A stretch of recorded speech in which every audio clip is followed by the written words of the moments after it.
Do you wonder why men always seem to want you the most after you've left them? Why is it that when you finally take a step back, all of a sudden they realize how much they want you? We'll discuss 5 interesting concepts that will help you understand why men need absence to know you're the one, and how you can use it to get any man to fall in love with you. Welcome to the Players Club.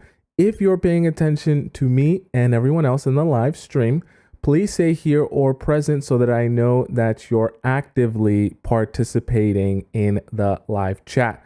Welcome to all of you beautiful people on this amazing, what is today? Wednesday afternoon, okay? We got LY here, we got Brianna's here. Of course, we got Missy America over in the YouTube. No, I don't see Missy America. Maybe she was here earlier. Maybe I missed it. Missy America? She's not here. Teddy's here. We got Flower Child is here. We got Enlightened A's here. Delta's here. Melina's here. Allie's here in the YouTube chat as well. Stace here. SH. Jasmine. Welcome to all you beautiful people who are joining me today. Okay, let's get started.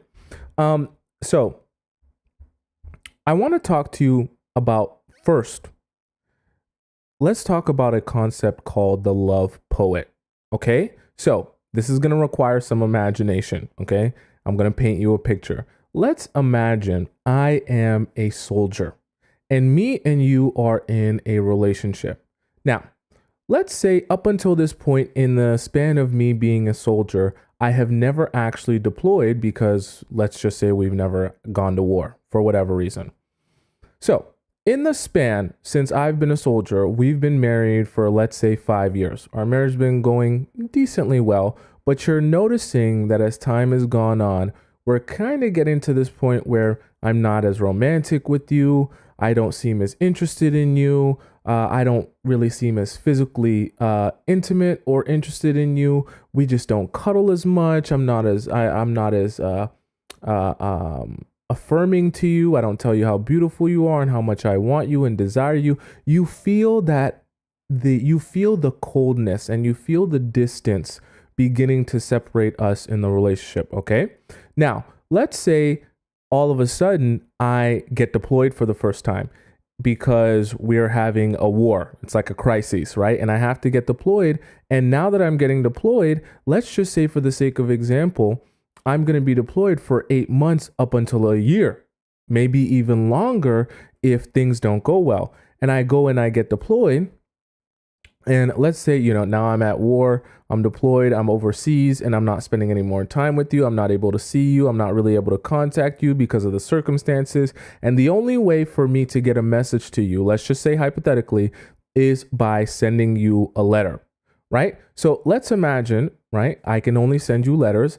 And the types of things I might send you as time goes on, right?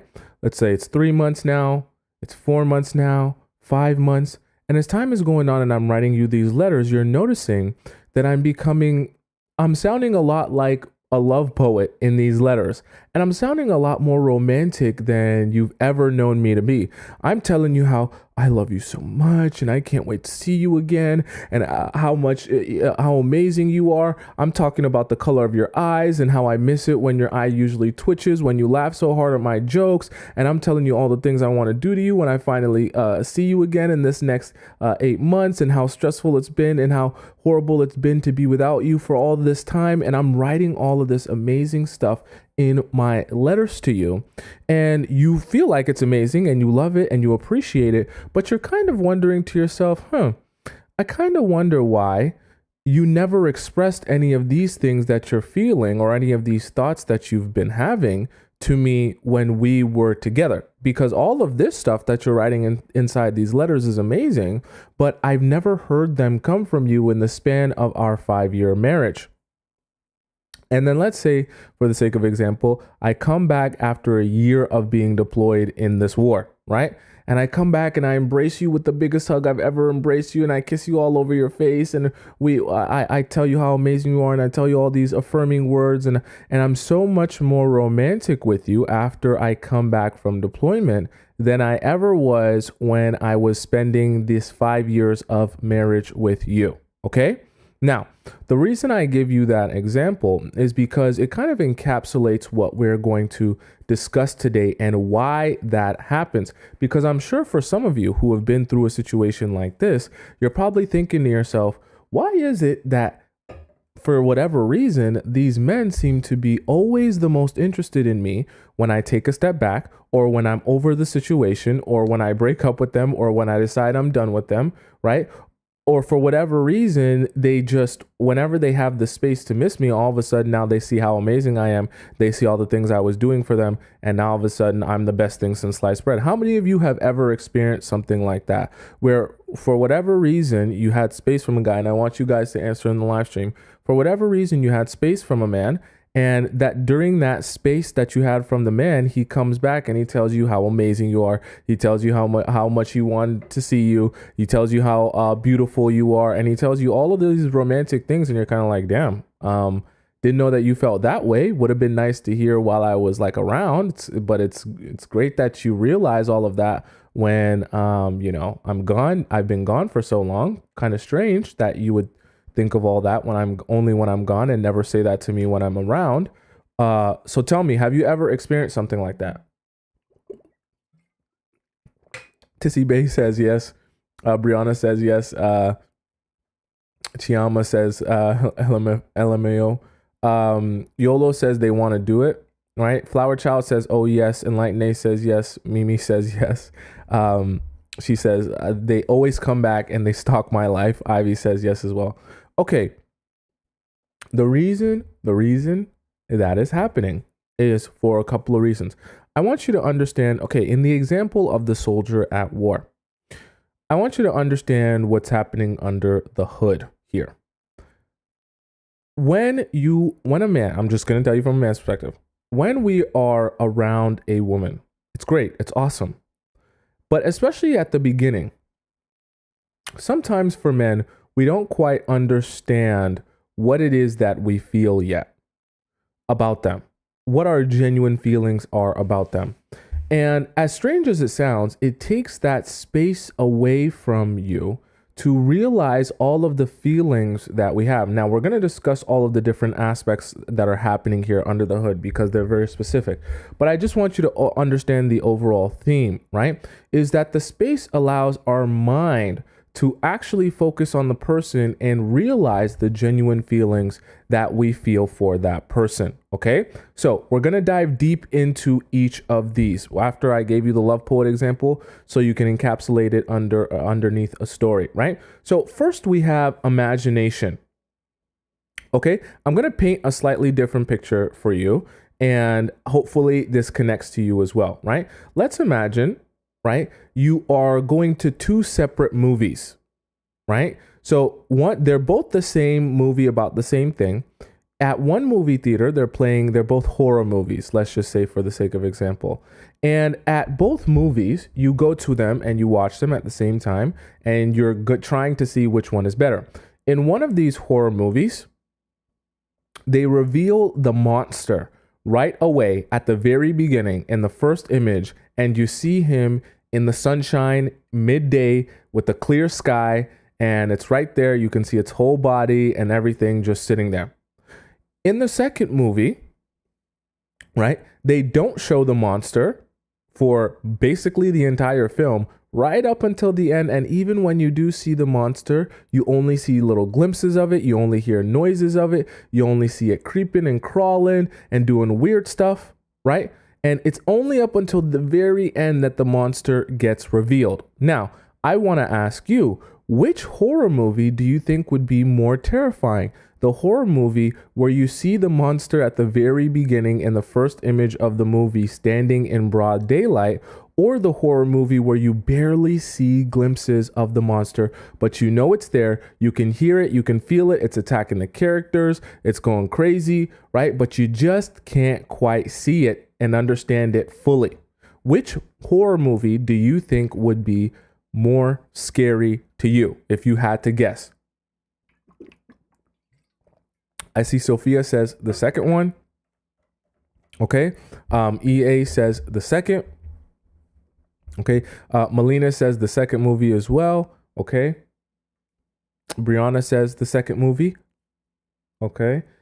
Annie says it all depends on the story. Let's assume that both stories and both themes are the same. It's an identical movie. It's just structured slightly differently, just for the sake of argument, right? So in one movie, they let you see the monster right at the beginning. In the other one, you barely see it, right? And I want to know which one do you guys think would be more scary. So obviously, Annie says clown movie and Jason. So obviously, right, it's more likely that the second movie is going to be more terrifying, more scary than the first movie where you see the monster right at the beginning and you see him in broad daylight, okay? Or her, whatever the monster, or it, whatever the monster is, right? Now, the reason for that and the reason I bring that up is because what's actually happening is something very interesting with the human mind, right?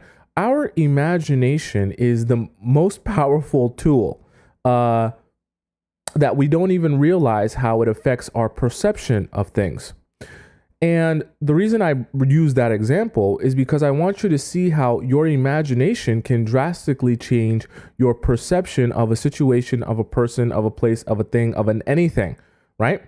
And the same thing applies to men, and why, when you're absent from them, all of a sudden now they come to this realization, and we'll get to realization in a little bit, but they come to this realization that, oh my God, they have to be with you. Oh my God, you're the best thing since sliced bread. Oh my God, you're so beautiful. You're so stunning. You're the one that he wants to be with, right?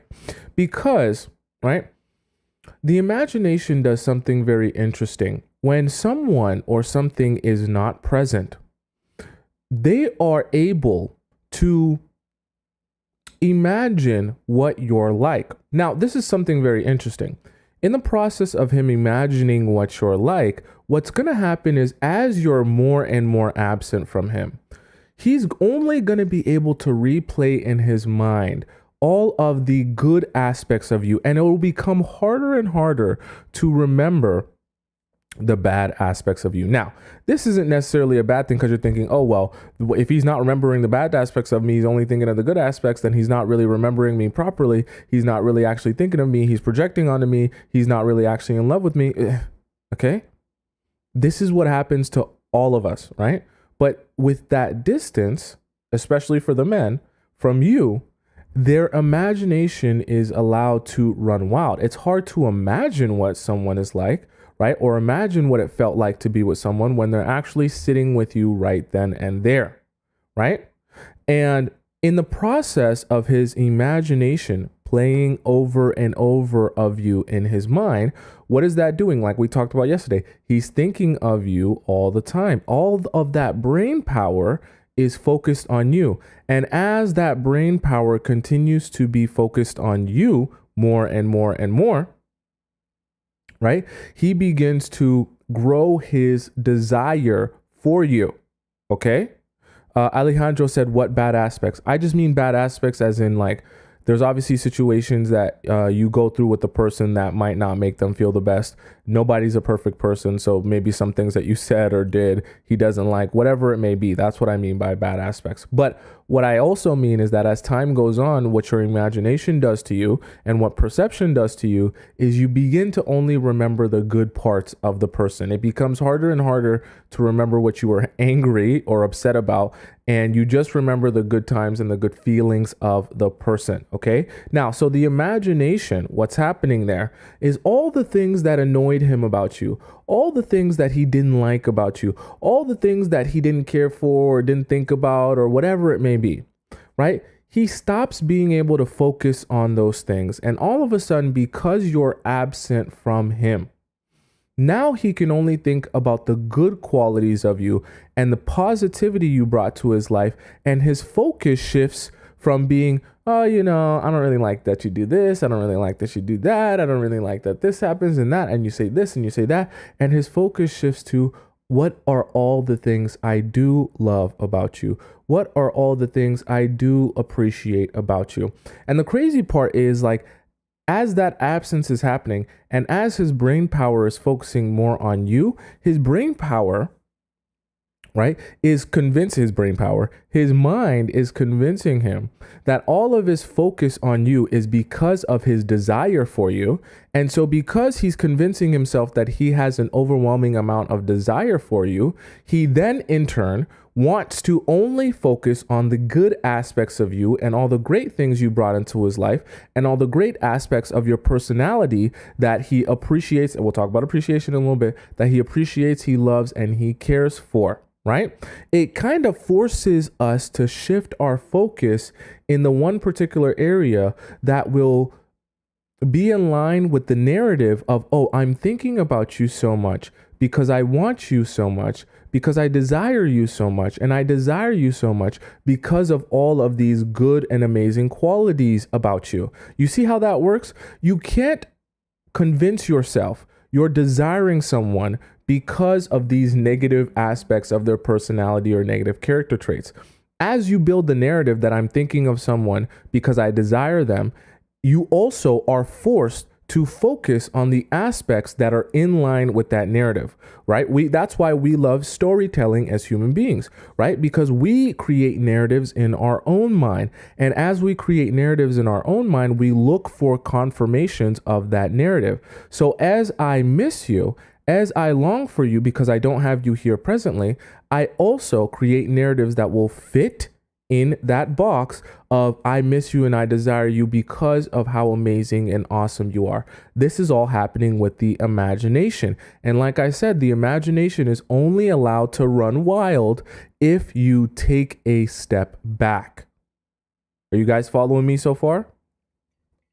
Okay. So you're probably thinking to yourself, okay, so clearly imagination is powerful. Clearly, if I take a step back, that's the only time his imagination can run wild. Because how can his imagination run wild if you're sitting right in front of him, okay, all the time, right? Or if you're readily available to him all the time. You know, we always talk about availability and scarcity, right? If you're readily available to him 24/7, right? It's very hard for his imagination to begin running wild and for him to begin thinking of you, right? And thinking about you and thinking about your relationship if you're right in front of him. Now, I know that sounds super toxic, but it's the truth, right? Your imagination cannot run wild when someone is right in front of you all the time. Okay? It's just impossible. Right? And that's the thing is, I know for some of you, you're probably like, well, how am I going to get his imagination running wild if I'm hanging out with him all the time? Or if I'm supposed to be dating this person, or if I'm supposed to be building a relationship with this person, right? Here's the key. See, it's not about not spending time with that person. It's really about, and then we kind of talked a little bit about this yesterday, it's really about understanding how you can strategically be scarce to that person, that your absence can allow their imagination to run wild, right? Remember we talked about yesterday, one of the easiest ways to do that, I know you guys hate when I say this because some of you guys are textaholics, is to stay off of the phone. Stay off of the phone. That means stay off of the dating apps. Stay off of the being a textaholic. Stay off of the Snapchats. Get rid of your Snapchat streaks. You don't need to be Snapchatting any guy that you're trying to build a relationship with. Why? Because all of those forms of communication are what I call low quality forms of communication. And when you're communicating to him in those low quality forms, he's going to feel like you're still around. He's going to feel like you're still present.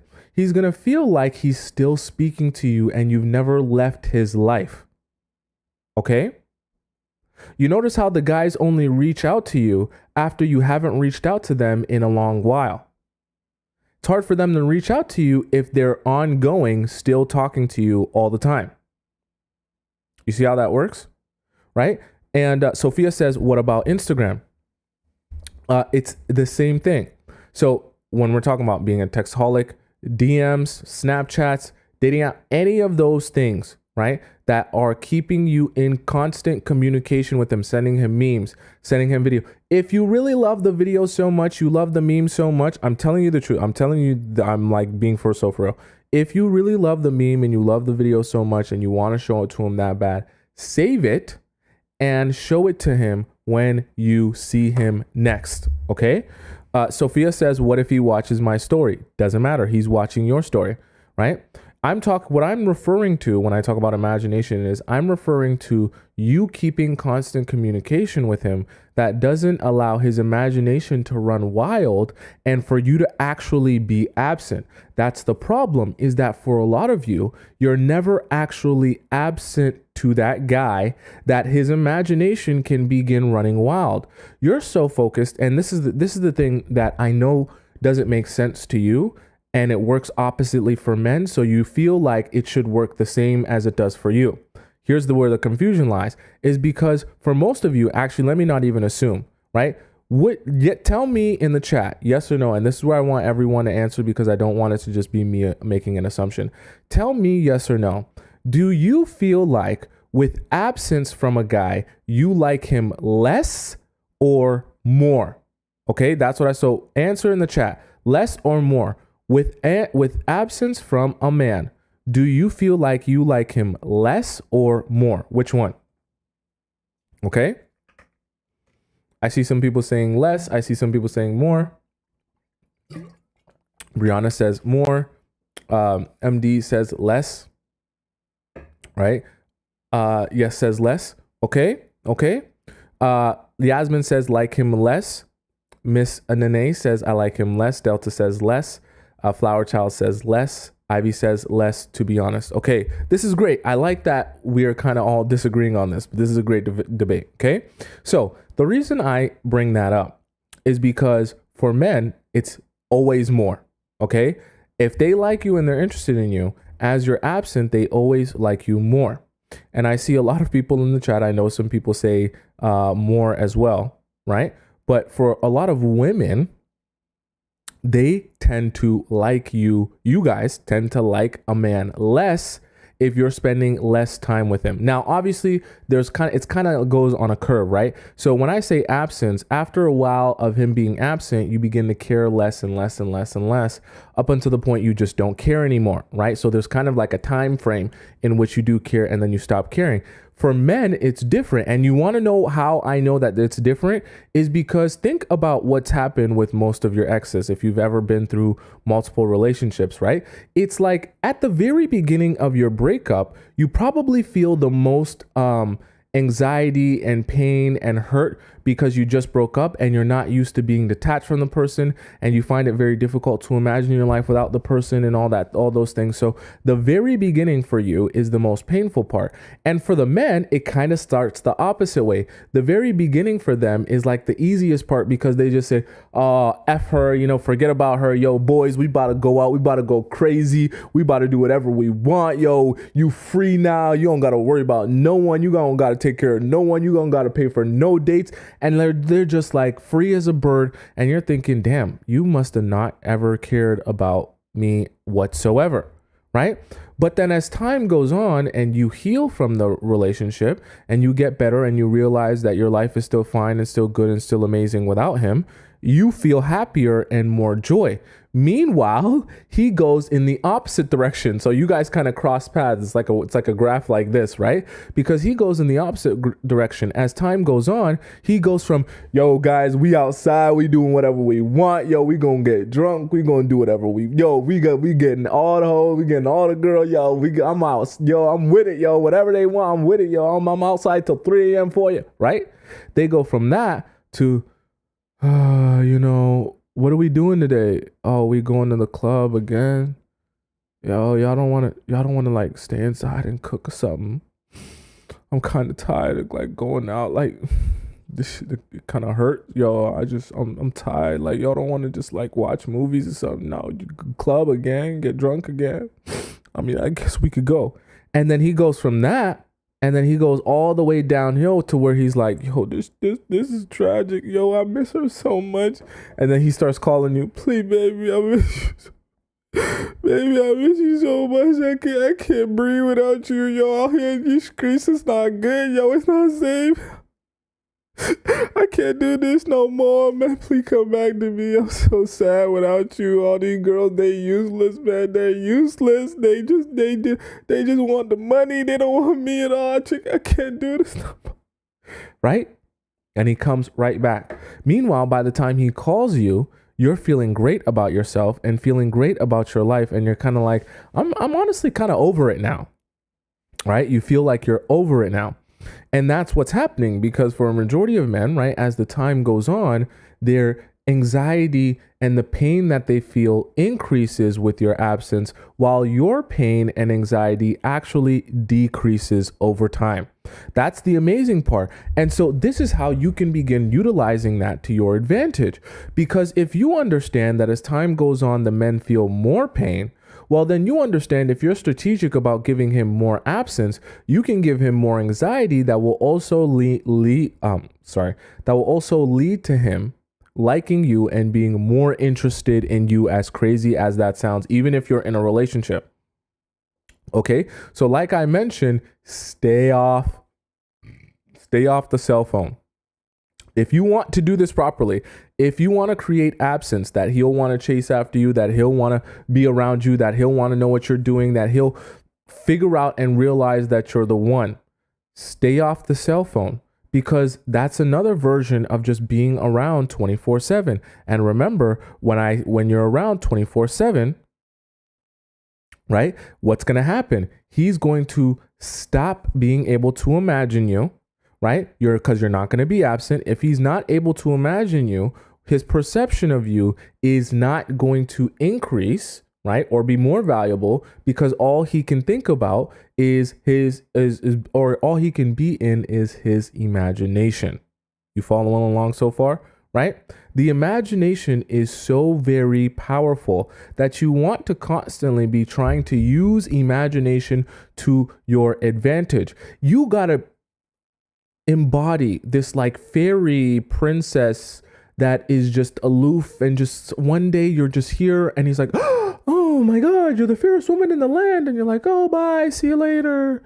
And then all he can think about is how amazing you were when you walked by, and the 30 seconds that he was enchanted by you, and how much he wants to have that experience again, right? You just got to be this desirable piece of angelic figure that just comes around every once in a while. And when you come around, it's such an amazing out-of-body experience, but it's never for long enough that he can ever feel satisfied with you being around, because all that time that you're gone from his sight, right? All he has time to do is imagine you and think about you and wonder about you. Think about your last interaction. Think about your smile. Think about your eyes. Think about your hair. Think about every single little intricate detail about you and how much he wants to see you again. Okay, it's the same thing when I gave you guys the example of the love poet soldier that's at war, writing his wife back letters, talking about how amazing she is, saying all the things that he never seemed to say in their 5-year marriage. But it seems like all of a sudden, when he was away from her, all of a sudden he was able to remember and think of all of these amazing things that he wanted to say, and he wanted to tell her how he felt. Right? It's like men turn into love poets as soon as they step away from you.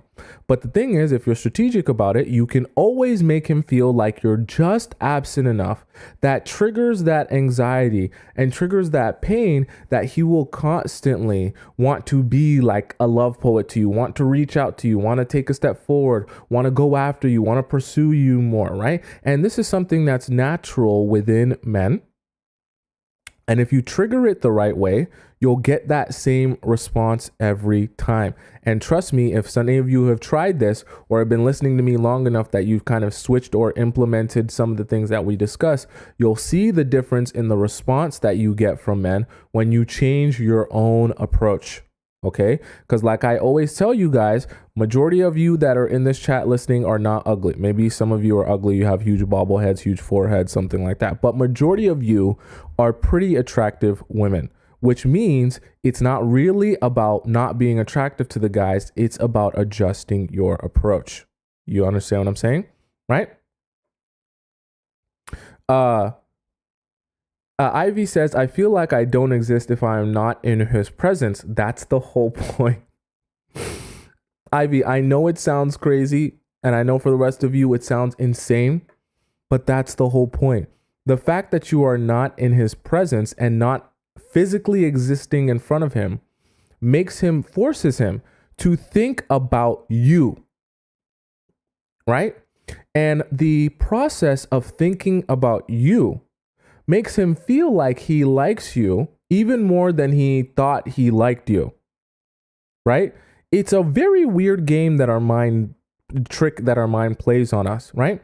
Because we naturally assume if I'm thinking of this girl more, it's because I care about her more. It's because I like her more. It's because I desire her more.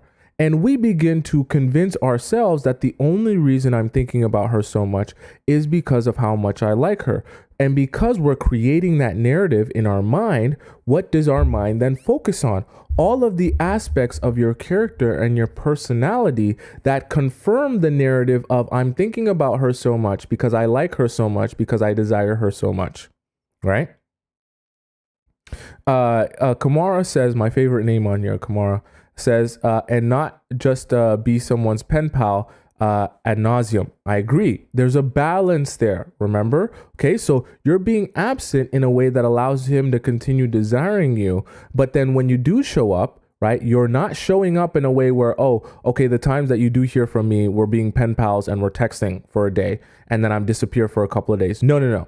When you are present, you want to be present in a very high quality form that he can be filled with all of your amazingness and awesomeness, and it's an overwhelming sensation and stimulation of all of his six senses, okay? That he can remember you, right? And his last and only memory of you will be such an amazing, positive, over-the-top experience that all he can think about is having that experience again. Being someone's pen pal just becomes a low-quality experience where you talk to them 24/7 and you never actually feel real emotions towards you. One day we'll have another live stream where I talk about triggering a man's emotions, whether you want to call them positive emotions or negative emotions, is the way to get him interested in you. It's not by being around in low quality forms where he can think to himself, oh, she's chill. Oh, hanging out with her is chill. I don't mind her. She's all right. Soon as a guy starts talking about you and describing you like that, she's chill. She's all right. I don't mind her. She's cool, right? All of those things, right? Descriptions communicate indifference, right? Indifference in the fact that if you're around, yeah, it's nice. If you're not around, it's not too bad.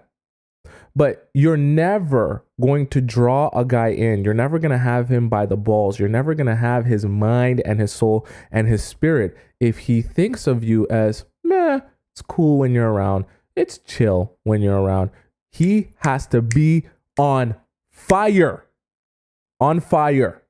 right? He's got to feel like he's on fire when he's around you, right? The stimulation of the emotions makes you and turns you into an entity that is all encompassing and all consuming. He cannot get rid of you in his mind.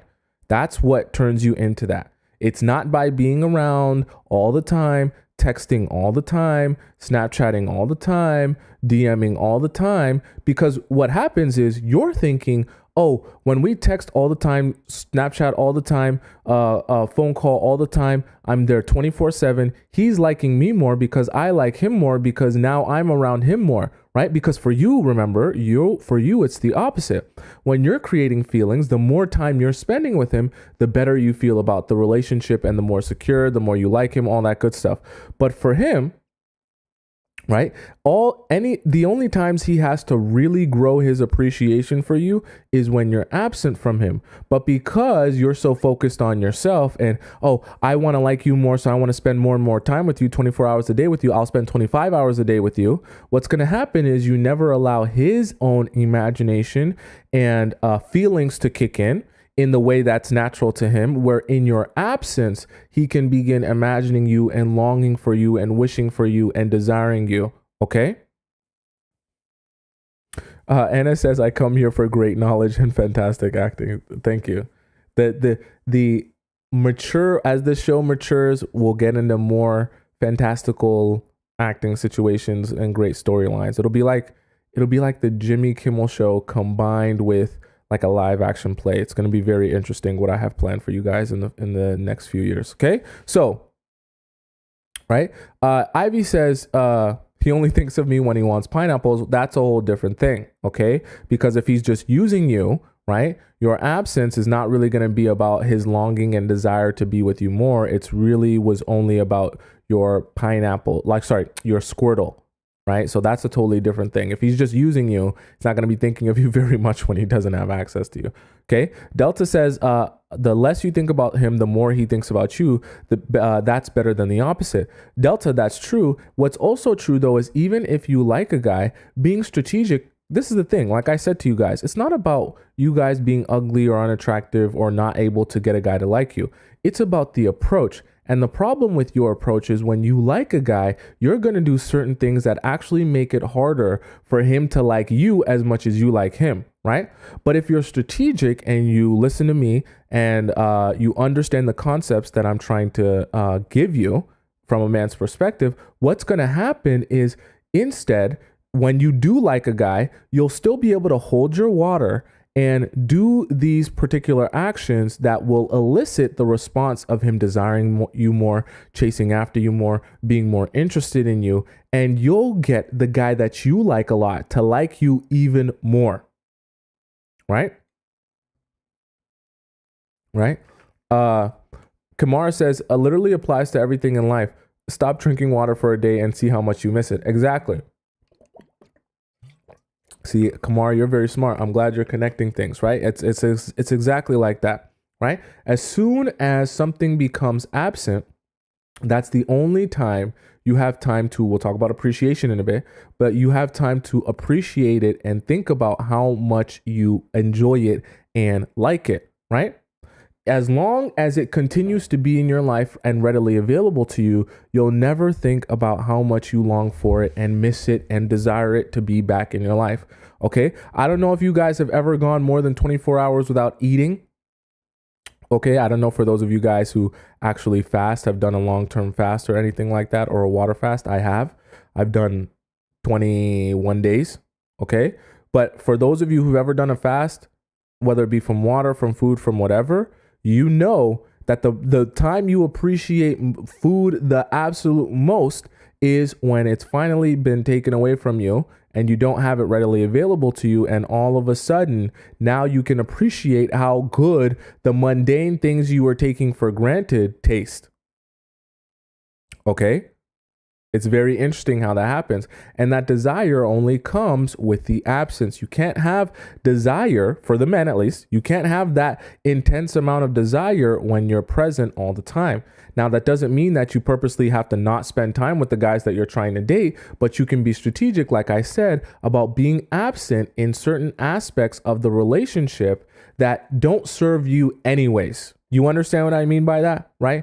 Being on the phone 24/7 and texting him 24/7 doesn't serve you anyways. It actually makes your relationship, actually makes your life harder because it makes it harder for you to get from him the initiative and the action that you're seeking, okay? So if you're absent in those aspects, what becomes the only way he can gain access to you or stop you from being absent is by going on dates with you, is by taking you out, is by spending real quality time with you. If that's the only way he's going to see you, he's going to have to decide for himself, am I interested in enough in her that I need to go see her and spend real quality time with her, right? Or else I won't have access to her and I'm so interested in her that that's not a possibility. Right? This is also a great way to weed out the guys who are actually interested in you versus the guys who are just playing you and using you. Like Ivy said earlier, right? If he only wants pineapples from you, if he's only trying to utilize your Squirtle and you create absence, but he was only there for your Squirtle in the first place, well, then what's going to happen? Probably nothing. because he wasn't even interested in you or spending time with you or growing a relationship with you. He was just using you. And so it's a great way to weed out the men who are actually interested versus the men who are just using you. You understand what I'm saying? Right? Marilyn says, what if he's the one texting you? You don't need to, you're not obligated to text people, right? Now, obviously that doesn't mean never text him back. What I mean by that is you can text him and say, hey, I'm busy. I'm doing this. I'm doing that, right? If you need to, you might have to text him back in a day, right? Take a day to text back. Really show him that you're not a texter, okay? And you can come back and make excuses for why you didn't text back. But you, in the process of you making excuses for why it took you so long to text back, you can say how excited you would be to go out somewhere with him and spend real quality time with him. That's where you find that balance. It's not by just totally ignoring him, right? Because totally ignoring him will make him feel like you're not interested in him. It's by making sure you're absent in that sense. But when you do speak to him, even if it's over text, you let him know that the best version of you he'll get, the most attention that he'll receive from you is if he sees you in person, that you guys can spend some real quality time together. And you can let him know how excited you would be for that, right? And then allow him the space to be a man and figure out how he's going to see you in person, that you guys can have this great, amazing conversation and connection, right? Because it's a confirmation that even though you're not texting him, it doesn't mean that you're not interested in him. And so what's going to happen is if he's interested in you, he's going to push forward and say, okay, I now have my answer that, okay, she's interested in me. And if I continue pursuing in the way that she wants me to pursue her, I will get more and more access to her. You see how that works? Right? Dre says this sounds like the beginning of a relationship. Truthfully and honestly, you can do this in the middle of a relationship, in the middle of a marriage, but the strategy is obviously going to be different. And obviously, if you don't establish that as being the regular you, when you make that switch, all of a sudden you do like a 180, it's going to seem random and it's going to seem suspicious. Okay, so obviously this is why it's very important that you take the concept and you figure out how it applies to your own specific situation and relationship. Don't just wait for me to tell you, okay, so in this situation, I've written in paragraph 35 in section B on letter A, you make sure that when he says this and does this, you do exactly this way at 9:35 p.m. Like, don't be waiting for me to give you that detailed of an answer for your life when each of you have your own individual situations. Take and extract the concept in which we discuss and really absorb it and listen to it. Don't just wait for the summary, right? Really absorb it and listen to it, which is what this is for. And then figure out how those individual concepts can be implemented into your specific situation in your life in a way that makes sense for you. Okay? Right? I'm just one person giving you a perspective and knowledge that can apply to a plethora of situations, right? But it's impossible for me to give you an answer for each one of your individual specific situations. That's why you need to extract the concept. Okay? So number 2 was the imagination. Okay. Number one, we had the love poet. Number 2, we had imagination. Number 3, let's talk about contrast. Okay. Now, in the process of him imagining you and imagining what it's like to spend time with you, right? And imagining what it felt like to be around you, that is the time where he actually has the space to contrast what it was like to be with you versus what it was like to not be with you. In the example that I gave you guys of the soldier at war who's writing you all of these love poems, right? The only reason he's able to properly see clearly all of the aspects of you and the relationship and your personality and your looks and your traits that he finds so amazing is because now when he's at war, he can actually contrast the fact that you were so amazing, you treated him so well, how good it felt to be around you with how horrible it feels to be away from you, how horrible it feels to be at war, how horrible it feels to not be able to see your beautiful face and your beautiful smile and your beautiful eyes and all that good stuff. The contrast is also what is playing a role in why your absence will actually stimulate him into desiring you more and realizing that you're the one for him. That contrast allows him to see what his life is like without you in it. And that's a good thing, because if you're bringing a lot of value and good things into the relationship and you're feeling like, oh, well, he doesn't see that or he doesn't notice that, that contrast is the perfect way for him to actually realize that. Right? Right? And that's how you do that. Cornflake says, what if you're an influencer? I can't really disappear. It's not necessarily about being absent in totality. What I'm talking about is being absent to that specific man. You can post 1,000 times on Instagram and feel, and the person that you were speaking to or in a relationship with or growing a relationship with still feels like you're absent to them personally, because the things that you post on your social media, whether you're an influencer or not, is not directly applied to him. Right? That's not direct communication with him. So you can still be made to feel absent, even though, right, you are present on social media or wherever you're at, right? So that's still possible. Okay. Now, there's a difference between that and texting him all the time still, or Snapchatting him all the time. That's very different, because that's directly to him. Anything direct will not create absence. When we're talking about posting on social media, that's a very different thing. Okay? Right? Callie says, the problem with me is I was texting and responding a lot, and then when I pull away, it's suspicious, like you said. Well, here's the thing. So for those of you who are in a relationship and you're wondering how you can implement these type of things into your life, here's the thing.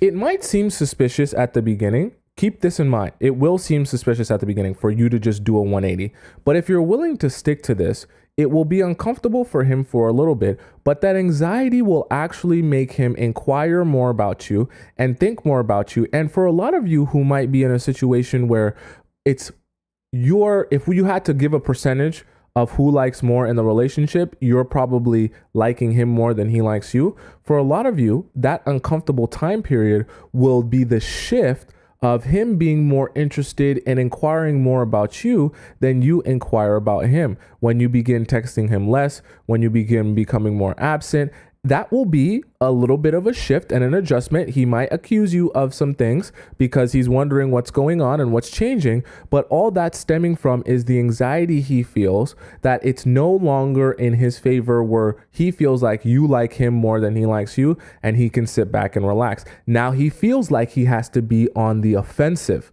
Okay. So now he's like, what's going on with this? What's going on with that? Well, why are you not texting me? Why are you not calling me? Why are you not this? Why are you not that? But what you don't realize is, as he begins to have that anxiety, if you just stay put and just stay calm, you'll realize that anxiety, I know this sounds horrible, and I know I'm a horrible person for saying this, and I know it doesn't sound good. I want you to understand, as he grows in that anxiety, your natural instinct is to ease that anxiety by showing him how much you still like him and going back on the offensive and trying to do the most so that he doesn't feel anxiety anymore. What I'm trying to tell you is that anxiety is good, and you want him to feel that anxiety because it will keep him on the offensive. And if he stays on the offensive, he's never going to have enough time to sit back, relax, and not think of you or not want you or not be trying to figure you out. Right? All of that time, right? All of that anxiety that he's having about you is forcing him to think about you, which is forcing him to feel more things, which is engaging his emotions. And if he's thinking more about you, what's he convincing himself? That he likes you more, that he desires you more. And if he's convincing himself that he likes you and desires you more, what's he going to be paying attention to? All the signs and the reasons of why he likes you and desires you more. Okay? Right? Ivy says, I mute his stories. I think he noticed I don't like her comment. That's actually that's a great strategy, right? I know it sounds If you guys, I know it might sound toxic, but I know it might not sound good, but that's a great strategy. If you're at the beginning of a relationship, or even if you're in a relationship, if you want, right, mute their stories. If you're, especially in these beginning parts, mute their stories. That way you're not, if you're someone that you like to respond to everything, or you get triggered, whatever he posts, mute their stories, that you're not tempted to be watching them all the time, and have him be the one thinking, why don't you watch my stories? Why don't you ever see what I'm doing? Why don't you ever care what I'm doing? Why don't you ever want to see where I'm at, or what, right? And you're growing his anxiety towards you, right? Absence creates anxiety. Anxiety is good, okay? I hate to say it like that because it sounds horrible, but it's the truth. If you want these guys to really be interested in you, and to feel like you're the one, and to feel like he needs to be with you, that anxiety is good, because it forces him to think more and more about you, okay? Right? So that contrast is one of the most important parts to everything that you're trying to do, because when you give him that absence and you allow him to contrast what it's like to be with you and be around you and be in a relationship with you, versus when it's not, like when he doesn't have that, that is when he actually is able to see clear as day how amazing it was to be with you. Why do you think when you break up with these guys, all of a sudden, when you guys break up, now he can tell you about all the amazing things you did for him, and how much he wants to be with you, and how in love with you he is, and how much he wants to fix things? Because after having you in his life, he's able to contrast that experience with not having you in his life. And then the men come to their own realization. Like I said, we'll talk about realization in a bit. The men come to their realization that, oh, my life was so much better with her in it than it was without her. Right? Kamara says, and this also helps you, like it shows you can live without him, even if he's on your mind, and you're still a functional person. 100%. Right? It increases your confidence that you don't feel that you need to be codependent on him, that if he's not in your life, if he's not around you, if he's not speaking to you every single day, then you're going to be forgotten to him forever. That's the one thing that I think that the trick that you play on yourself, a lot of you as women, right, is that you feel like, and tell me if I'm wrong, I don't want it to be like I know everything, but a lot of times you end up feeling like, if I don't text him every day, if I don't call him every day, if we don't speak every day, then he'll forget about me after a while, or he won't remember me after a while, or he just will stop caring about me after a while. Okay. And in reality, that's not what happens. That's actually a projection of how you feel, because you feel like if you stop talking to him all the time, if you stop calling him 24/7, if you stop texting him 24/7, that you'll start to like him less, and you don't want to like him less. Right. And so you project that same idea and concept onto him, when in reality, when you text him less, when you contact him less, when you try to talk to him less, all that absence is making him like you more. That's where the difference comes in, and that's where the confusion for you comes in, because you're confused why he doesn't approach it the same way as you, when in reality, the way that he grows his interest and desire for you is the opposite way that you grow your interest and desire for him, right? Brianna says, and they will realize what they lost. Exactly. They only are able to realize what they lost by contrasting it with what they had. And that's why that absence becomes so powerful, because it's the only way he can contrast what it's like to be with you with what it's like to not be with you. So think about it like that. If you're there 24/7, 365 all the time, never gets a break from you, as soon as he leaves your sight, right? He's texting you 24/7, Snapchatting you. It's like some of you got the 3 apps going on at once. You got the Snapchat, right? Or for some of you, it might be WhatsApp. You got the text going on, and then you got the Instagram DM to send each other memes. Or maybe for some of you who are on TikTok, maybe you send your man memes on TikTok, right? Memes and funny videos on TikTok. So it's like you're talking in like 2 to 3 different places all the time, 24/7. And imagine what that does to his psyche when he's never able to get a break from you. Not that you're a bad person or that he doesn't want to spend time with you or he doesn't want to be around you, but imagine what that does for your absence. How can he possibly contrast what it's like to not talk to you, not speak to you, not be around you, not spend time with you, if every single minute of the day he's speaking to you, talking to you, or spending time with you in a low quality form? Right? This is what I want you guys to understand. Kamara says not the 3 apps.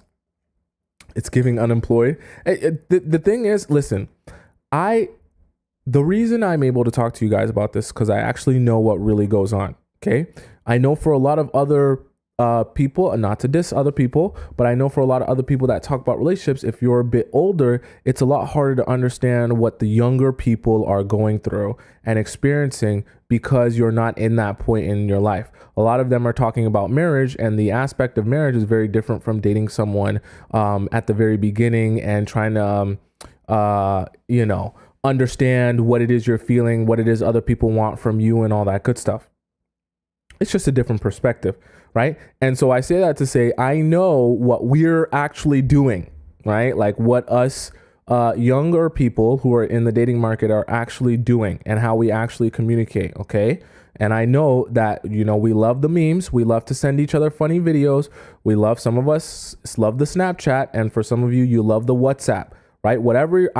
I am understanding enough to know that each individual person has their own app. Okay. You can tell me in the live stream what your app is, your app of choice, meaning that what is the app, first of all, that you waste the most time on, and the app that you just basically spend the most time on and get the most enjoyment out of. For all of us, it's actually different. Depending on who you are, depending on what your personality is, depending on what your vibe is, your app of choice will be different. Either way, it's probably the favorite app you use to communicate with your men, okay? And it's at the end of the day, it's going to be low quality. I see Ray said IG, Phenomenal says TikTok. I see Shima says WhatsApp. I see TikTok. Obviously you guys are on TikTok, so for a lot of you, it's going to be TikTok. Adorable says WhatsApp. Someone else says Snap. Obviously some of the people on YouTube say YouTube. Some people say Instagram. If you guys were ever curious, this is a little side note, but if you guys were ever curious, my app of choice, the one that wastes the most of my time by far, right? When I say waste my time, I mean I don't go on there to look or search for anything. It literally just zaps my time away for no reason, is Instagram. By far, it's Instagram. When I delete Instagram, I do not have distractions. I can actually focus in my day and do everything that needs to be done. If I sit on Instagram, I will waste an entire day. Okay. Every other app doesn't seem to affect me the same way as Instagram, even TikTok. I post on TikTok and I don't feel the need to scroll through TikTok. So whatever it is about Instagram continues to be able to suck me back in and waste my time. Every other app I'm fine with. Okay. So, but I say that to say whatever app is your choice of app is what's most likely going to be the one you turn to when you're trying to have a lot of this low quality conversation with your man, right? Or the guy that you're dating or seeing. And that is ruining your ability to feel absent to him if you're always available, even if it's on that app and you think, well, the app is just innocent. It's just this, it's just that, right? At the end of the day, it's making him feel like he's constantly in communication with you on whatever app it is. And because of that, he doesn't feel like you're actually absent. Okay? That's just the way it is. That's just the way it is. Okay, so Love Poet was number 1. Number 2, we had Imagination. Number 3, we had The Contrast. Number 4, let's discuss Appreciation. Okay? So, let's talk about appreciation. I want to give you guys, let's talk about appreciation in the sense of, let me give you guys a little story. Imagine, let's say you were, waking up in the morning and you're so mad because in the morning you got woken up by the garbage trucks going by and the garbage trucks are going by and you're like, oh my God, why did the garbage men have to come so early? They're waking me up out of my sleep. Don't they know people have stuff to do? Let's say they're banging around, they're loud out there, and it just wakes you up. Like, can't they be quiet out there? Oh, look at those silly garbage men. And you're looking at them and you're scoffing. You're like, look at those garbage men. They probably wasted their lives away, didn't go to school, didn't make anything of themselves. So now they're picking up garbage, and you yell at them. You're like, hey, be quiet out there. You're waking up my kids. You're waking up me out of my sleep. I don't have time for this. Can you guys turn it down out there? Okay. Right. Now let's imagine a scenario that for whatever reason, you actually had to spend a day, right, being a garbage man, right? So you had to go through the process, right, of being a garbage man, where you had to wake up whenever the garbage men wake up. You had to do all the routes. You had to get dirty. You had to smell all that nasty trash. You had to see a whole bunch of nasty stuff. You had to go through walking all around, driving the truck, doing all the stuff that the garbage men have to do, and all the BS that the garbage men have to deal with. Well, what do you think is going to happen after you spend a whole day with the garbage men? Your appreciation, hold on, let me fix this. What's going to happen after you spend that time with the garbage men is your appreciation for what the garbage men have to go through in order to do their job is going to grow, right? And you're going to begin to appreciate everything that goes into the process of just putting your garbage out, and how it just gets scooped up and taken to a magical place that you don't have to deal with it, right? Because now, not only will you know what the garbage men have to go through, but you'll know the process, you'll know how much work it takes, you'll know where it goes, you'll know the landfill, you'll know how it smells, you'll know all the stuff they have to deal with when they get there, you'll know what all the politics, all the drama, all the back and forth, all the stresses that they go through. And because you have a much better understanding of what they're going through, your appreciation for that job changes. And then what do you think is going to happen for the rest of your life every time you get woken up by that garbage truck? It's going to be less annoying and less of an inconvenience to you, because you know everything that went into them just being able to show up at your house and pick up your garbage and leave, right? And it's not going to bother you as much. Okay. And so the reason I give you the example, that example of the garbage man and appreciation, is because I want you to understand how a change in your perspective can drastically change how much or how little you appreciate someone or something for who they are. And in this case, when it comes to your absence and stepping away from someone, taking a step back from this guy, right? It can drastically change his perspective, right, on what it's like to be in a relationship with you, or be talking to you, or be around you, because, right, he now has the experience of not being with you, not being around you. And as soon as he stops being able to spend time around you, talk to you 24/7, see you 24/7, text you 24/7, now all of a sudden his appreciation for the time he does get to spend with you can actually increase and grow. It's hard to appreciate all the time you spend with someone when you never are able to not spend time with them. Do you understand how that works? Right? Your appreciation and even your anticipation for spending time with someone can only grow and increase if you're not spending time with them. This is why it's so important that you don't overdo it when it comes to, especially when you're in the beginning stages of dating a guy, that you don't overdo it, that because you like a guy or you're interested in this guy, that you get all giddy and excited and you want to sleep over 6 days a week. Okay? Newsflash to some of you who are new here and maybe don't know this. My advice to you would be to, for the first 3, 4, 5 months, do not be doing no damn sleepovers. Okay, continue presenting yourself in these high quality forms where he gets to come and, anticipate seeing you, be around you, spend some time with you, and he has to go back home and think about the next time he's going to see you. A lot of you sometimes are jumping into right into, oh, I like you now. Okay, we'll sleep over. Okay, 2 days turns to 3 days, turns to 4 days, turns to 5, right?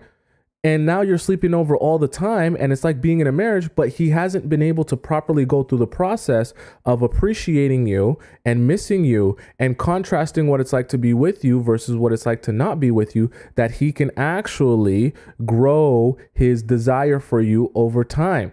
Right. And then leading up to the point where where you guys do spend every day together, or you guys do live together, where he can already be of the mindset that I love being around you because I appreciate it so much more than not being around you. You understand what I'm saying? When you jump right into it right at the beginning, you never give him that off period, that absence, to appreciate the fact that you being around is amazing. He loves it. He enjoys it. And when you're not around, he's really sad or unhappy or frustrated. And it's just not as wonderful as you being there. His appreciation can never grow for you unless you're absent from him. The same thing in the example I gave you guys at the very beginning about the soldier writing love poems to his wife while he's deployed at war, right? His appreciation only really came for his wife, truthfully, when he was actually away from her, that he could appreciate all of these different and unique quirks and individual qualities and aspects of her personality. Okay.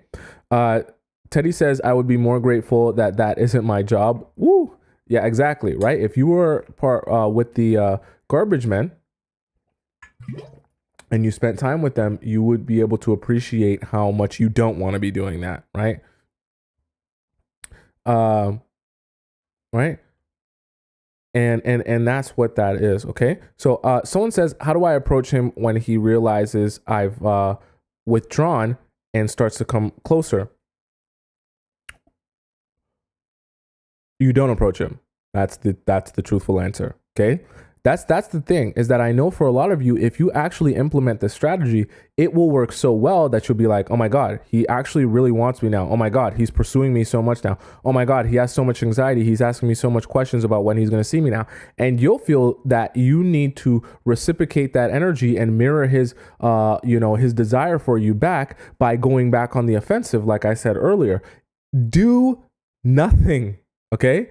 You don't have to do anything. You don't need to go on the offensive. So in that question, you don't need to approach him. Just sit back, relax, enjoy the fact that he's pursuing you, and let him continue to pursue you. You don't need to do anything. Okay, that's the craziest part.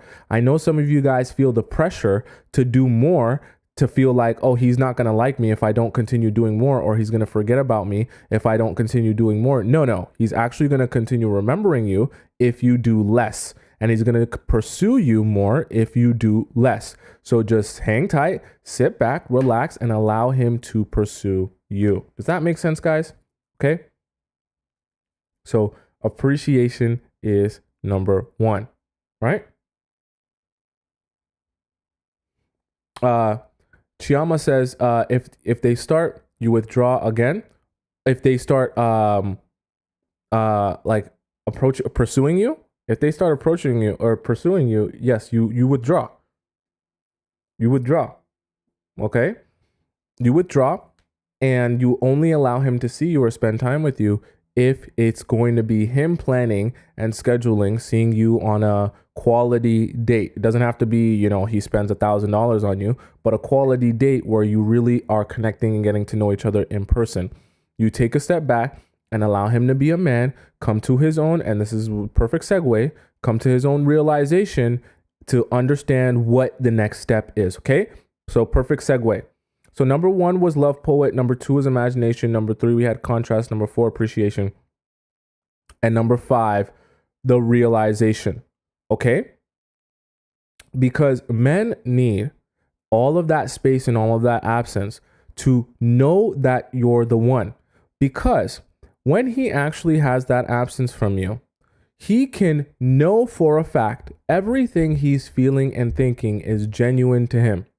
And when he understands that all his thoughts and emotions and feelings are genuine to him, he knows that anything I do from this point on, or any action I take that stems from this realization that I desire her and I want her, is genuine to me, and that's what I want. Okay? That's how he begins to feel. And when he comes to that realization, the next logical step after that realization happens is I must take action on my realization, okay? Because obviously he's a man, right? So he's a man and he naturally needs to take the lead in the relationship. So if he knows that he really likes you, he really likes spending time with you, he really likes being around you, and he's come to that realization about how much he desires you, how much he wants you, how much he wants to be with you, how much he enjoys, being around you, the next logical thought he will have is how can I take action to fulfill the fact that I desire this woman so much and I want her so much, which is why they come back with a totally different approach than they had when they originally were with you. Okay? Because that realization has settled in. And once that realization settles in, he can now be sure that the next course of action is to pursue you or try to get you or approach you or, you know what I mean? Get you into his life, whatever that may be. Right. Right. So Yamaya says, sorry, I misspelled your name. Yamaya says, so do you respond or not? Well, here's the thing. There's a balance. Like I said before, it's not about totally ignoring every text that he sends you. It's also not about being a textaholic. So what you want to do, because I know you want a straight answer, what you want to do is if he's texting you a whole bunch, cool, let him text you a whole bunch. You don't need to respond a whole bunch. What you do, you let it sit for a day, let it sit for hours, let him actually see that you're not a good texter, okay? And then when you do text him back, let him know that you apologize for being such a horrible texter, but you would love to see him in person and spend some in-person time connecting because you get a much better, he would get a much better version of you that way, right? And your schedule is just not going to allow you to be texting all the time and, be on the phone 24/7. That's how you approach it. And then leave it from there. As time goes on, let him keep seeing that you're not going to be a good texter. And as time goes on, let him keep hearing from you how much you would love to spend real quality time with him in person. Don't say, you must take me out on a date. Don't say, hey, when are you going to ask me out on a date finally? Or I'm not texting you back until you ask me out. No. You leave it out there. You say, yeah, I suck at texting. I would love to see you in person though. I love to go out on a date with you, right? I love to go out in a place where we can actually connect. You get so much more of my personality in real life. And then leave him to come up with the bright idea. Oh, I have such an amazing idea. You say that you would love to spend some in-person time together and you know that you're so busy. I know you're so busy that you can't text me. So I got an idea. Maybe we should go out on a dinner date. You think that would be a good idea? Oh, sure. I never even thought of that. A dinner date. Wow, you're such a smart man. Gee, I am such a smart man. You want me to pay for it? You want me to pay $1,000 for the date? Sure, let's go. Right? Just let him fill in the blanks. Let him feel like he came up with the idea to take you out for a nice dinner because that would be a much better way to connect and speak to each other. And then just go along with it.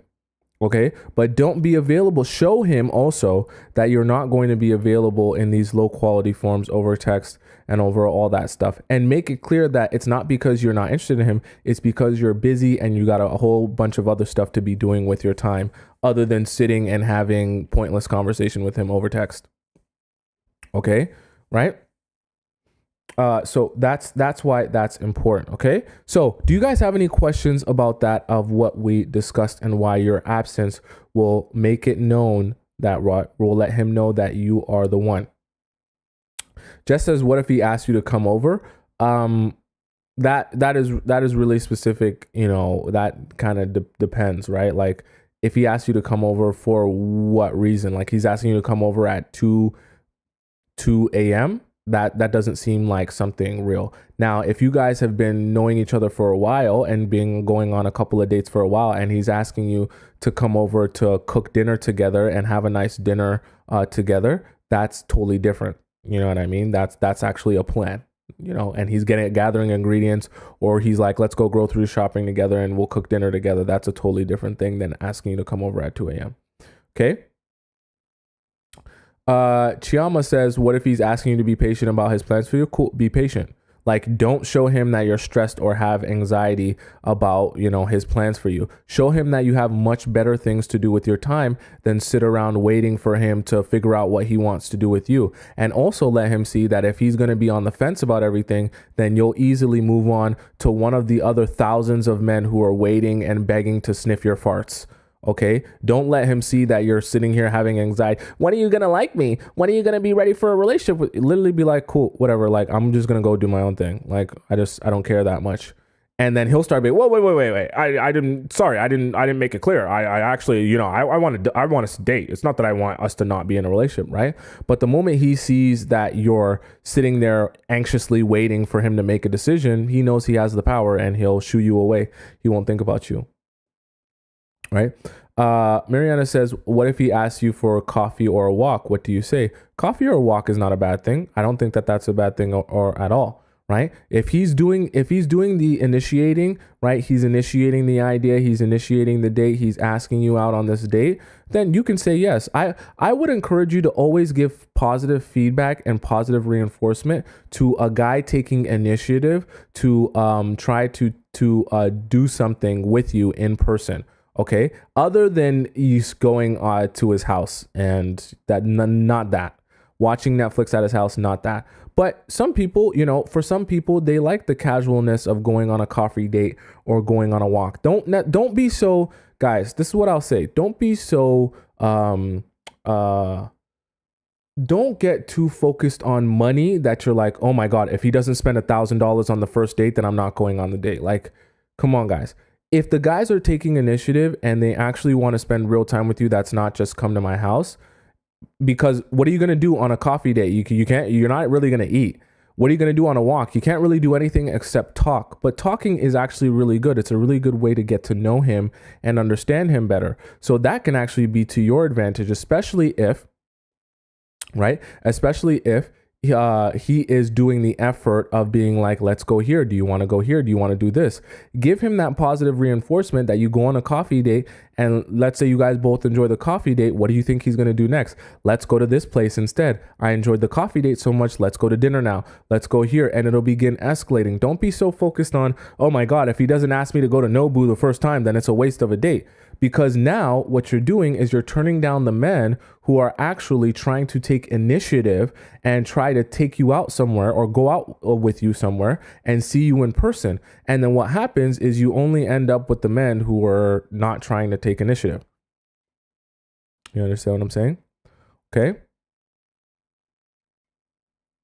Amazon's bestseller says coffee dates are too casual. Well, I mean, it all depends on you. Obviously, I can't tell you guys how to live your life, right? So if you feel like coffee dates are too casual, then that's perfectly fine. I just want you to keep in mind that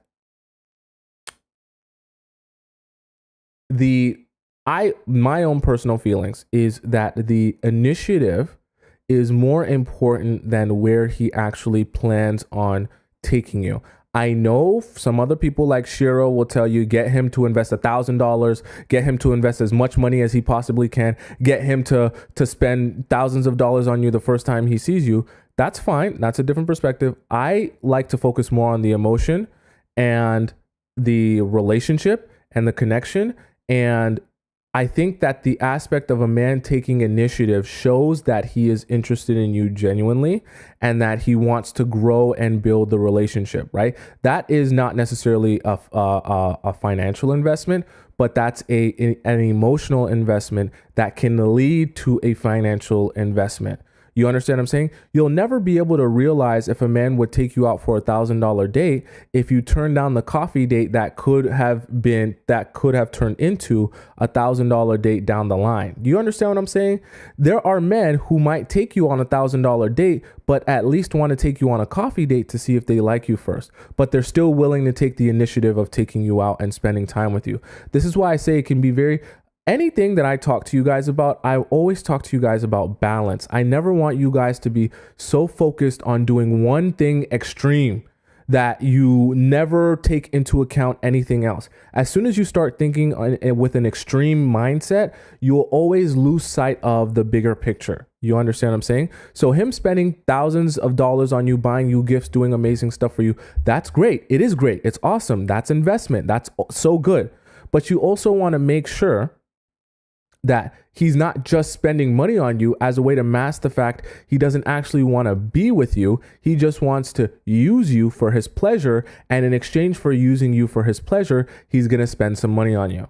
Because what's going to happen is you're just going to find yourself in a situation where you get played by rich men. So yeah, cool. You have gifts, but then you also have lots of trauma from being used and just taken out on a couple fancy dinners. And because you think the fancy dinner is all that matters, you don't focus on, okay, what are you here for? What are your intentions? What are you trying to build a relationship with me? And then you allow these men to take you out on one or two fancy dinner dates. And then he takes you back to his house. He uses you, he gets your squirtle, and then he discards of you. So what was the point? Yeah, you got a fancy dinner out of it. Maybe you got a Chanel bag if he's really rich, but you still have trauma. And is the trauma really going to be differentiated or feel any better because you have got a couple nice dates and a nice pictures? I don't know. Maybe I'm just an idiot. Okay. So that's my advice on that, right? I always advise, especially in this especially in this day and age of guys, being on dating apps, not wanting to take initiative, wanting princess treatment themselves, okay, from you, the woman. They want princess treatment from you, especially in this day and age that we're in. I would definitely be rewarding the men who are taking initiative and trying to plan things and schedule things with you, even if they're not the most big, huge, extravagant things, because you're feeding him a positive feedback loop where when you take initiative, when you schedule, when you plan, when you be the man, when you pursue, you get rewarded for your pursuit. That doesn't mean you have to give him your Squirtle. I didn't say that, right? Doesn't have to mean you start rewarding him with your hands, mouth, or ears, for some of you who are weird, whatever you might be into, or your feet, right? But what I am saying is you reward him with you. You reward him with access to you for pursuing, for being a man, for taking initiative, for planning, for scheduling. Okay? You don't want to get into a cycle where you're actively shutting down or giving men negative feedback loops for trying to take initiative. So, for example, if a man is saying, oh, he wants to take you out for a coffee date and go out for a walk and spend some time with you, right? And he's saying, can you do this day? Can you do that day? Right? And he's taking initiative for it. And you say, no, I don't want a coffee date. I don't like that. You're not serious about me because you want to take me out on a coffee date. What you're doing is you're showing him that when he does take initiative, when he does try to plan, when he does try to schedule, you're going to shut him down. He's going to have negative reinforcement, right? For him trying to reach out, him trying to be a man, him trying to pursue. You've now shut him down. So what's he going to do? He's going to shut down. And he's not going to think to himself, okay, let me ask her again. Let me try to pursue her some more. Let me try to schedule some more and be the man, right? Because you've shown him that when he tries to do that, it doesn't end up well for him, okay? So make sure that that's the case. That's my advice, okay? Obviously, you guys can do whatever you want. Maybe I'm an idiot, but that's my advice. Brianna says, why do men talk about kids in marriage early? For many reasons. It depends on the context. You'd be talking about kids in marriage. He could be talking about them as in relation to what he envisions for his future, in which case that's not necessarily a red flag, right? He's just talking about what he envisions for his future. But if he's talking about that as in like, I want you to have my babies right now, I want us to get married right now, and this is like the first or second date, then that's love bombing, which is a totally different thing. And that's something you should be aware of. Okay.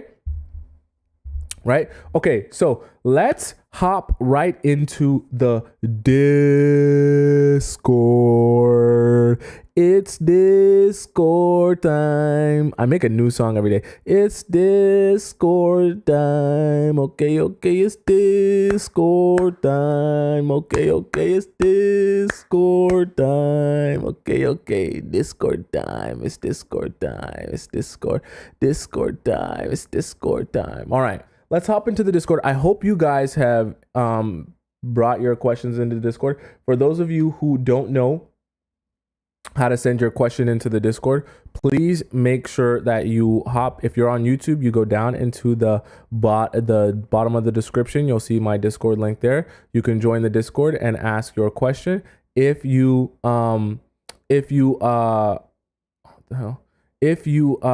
to ask me a question and you're on TikTok, you just go into my TikTok bio and you can ask, you can ask your question there. Okay, so let's hop into the Discord right now and we'll get started with some of these amazing questions. We got lots to do. All right, let's hop into the Discord. Okay, so first we have Lennon Lake. Okay, I think we did. This is Lennon Lakes from a while ago. Yeah, this is Lennon Lakes from a while ago. So her question was answered by not just me, but even some other amazing people in the chat. So that's so awesome. Okay. Next, this is France. I guess this is an update. You know what? We'll read France's update because France's was so crazy from last time that I think it does require an update. For those of you who missed it, it was 2 days ago in the live stream where we read through France's thing. If you want to just screenshot this and reread it, we kind of already did it. But screenshot this part, and reread it. We already did France's from from 2 days ago. So now this is France's update, right? She's added some things, okay? So France said, I watched the replay of your live and saw your responses. Thank you so much. So sorry for not putting the full context. I was limited with 2,000 or something characters, so I had to edit plenty of times for it to fit. Your theory was spot on though. We've been together for a long time and he has always had his full attention on me. He's done everything right, that it was nearly perfect. I've never got to feel jealousy towards others, right? Hence why I have subconsciously taken advantage of him. Interesting. Just to clarify some questions, why we never got married and waited 9 years. It was a combination of a lot of things. We met when I was 20, he was 23. We started kind of young, and during those times, we were just starting our career. Broke and building a family wasn't in our cards yet. Even before he proposed, we already were talking about marriage and stuff. We have agreed to do it once we are financially capable. Few months after he proposed, I found a new job and this career needed me to always be out of the country.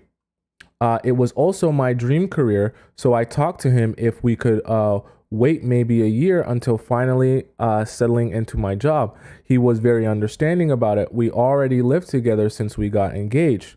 Okay? She also says, this also happened after he proposed. I found out that my father has been cheating on my mom for decades. Oh my goodness. And had a child with his other woman. Oh my God, this is insane. This shook up the entire family, being the eldest only daughter, and seeing my mom break, it was devastating.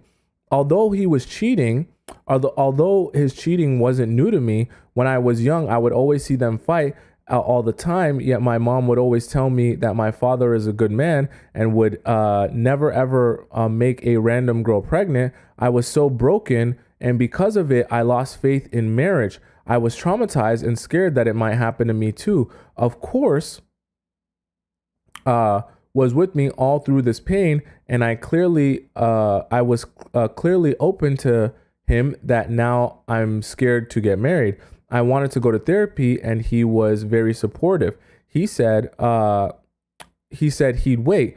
Then what happened next was I met this other man, and the story goes on. I guess I'm just effed up and need to go to therapy. I do really regret what I've done and would always choose my fiance, although I know that my fiance is not a spiteful person, but people change like I did. Now I'm scared that it might happen to me all over again. Thank you so much for not being judgmental about it. You are full of wisdom. Nowadays, people change for a single Nowadays, people charge for a single humanly advice. I appreciate your efforts and continue to make these videos. It's so helpful.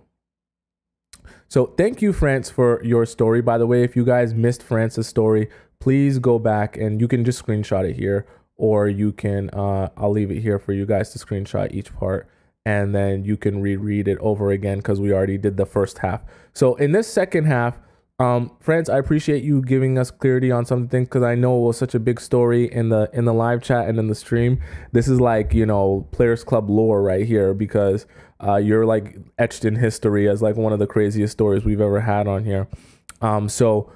Yes, I'm glad, well, not glad, but it's interesting to see that I was right on the theory of you feeling like you did it because you knew deep down in your heart that he would forgive you, and the complacency that you begin to feel after a while. When this is why I tell you guys, make sure that you give your partner a little bit of anxiety, that if they're not on point, that you will walk away. Okay, that anxiety is good. It keeps them interested in you and you alone. As soon as you allow someone to feel super comfortable, super at ease, that they never have to do anything more to earn or work for your love, they begin becoming complacent. And unfortunately, that's what happened to France. She kind of lost her interest in her man, and then she ended up cheating on her man, even though she kind of went through that situation with her parents and realizing how devastating it can be, right? It's almost like something you can't control your response to, no matter what you've been through. It's crazy, right? So just keep that in mind, guys, right? Crazy situation. Thank you, friends, for giving us an update. Next, we have Key, okay, or Kai, Key. I think it's Key.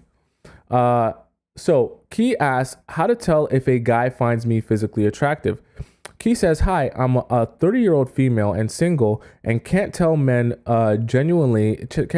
genuinely find me physically attractive. I occasionally get compliments, but I don't get approached. Okay, but I admittedly only really leave my house to go to work or the store, so I'm not around people much.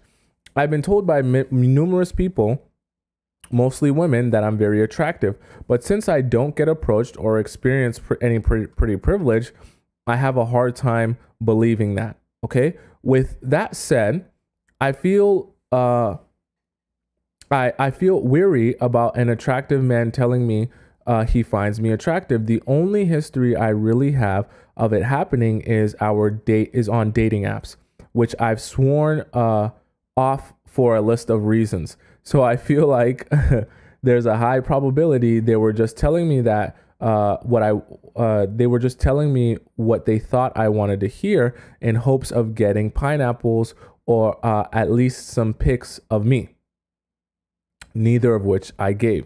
A lot of people I found cute never actually messaged me after we matched either, and I'm not sure if that's because they were just swiping on every girl, so they don't swipe on me, from actually not finding me attractive, or from finding me attractive, or they just wanted me to message first, since that would indicate higher interest, so I'd be more easy.